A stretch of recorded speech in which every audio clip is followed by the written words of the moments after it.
বাংলাদেশের গণতন্ত্র রক্ষা এবং মানুষের ভোটাধিকার আদায়ের লড়াইয়ে যার নাম মিশে আছে অবিনাশী এক সত্তা হিসাবে, সেই দেশনেত্রী বেগম খালেদা জিয়ার হাতে উঠতে যাচ্ছে বিশেষ এই আন্তর্জাতিক সম্মাননা।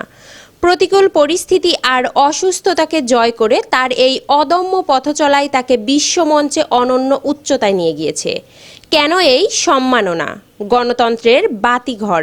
স্বৈরাচার বিরোধী আন্দোলন থেকে শুরু করে সংসদীয় গণতন্ত্র পুনঃপ্রতিষ্ঠা তার আপসহীন ভূমিকা আজ সর্বজন স্বীকৃত। অদম্য সাহস। বছরের পর বছর কারাবরণ ও রাজনৈতিক প্রতিহিংসার শিকার হয়েও আদর্শ থেকে বিচ্যুত না হওয়া তাকে করেছে অদম্য। নারী ক্ষমতায়ন। মাঠের রাজনীতিতে নারী নেতৃত্বের এক সফল ও অনুপ্রেরণামূলক দৃষ্টান্ত তিনি। লিডার। এই সম্মাননা কেবল একজন ব্যক্তির নয়, বরং বাংলাদেশের গণতন্ত্রকামী কোটি মানুষের বিজয়। দেশনেত্রীর এই অর্জনে আনন্দিত সারা বাংলার ভক্ত ও অনুসারীরাও।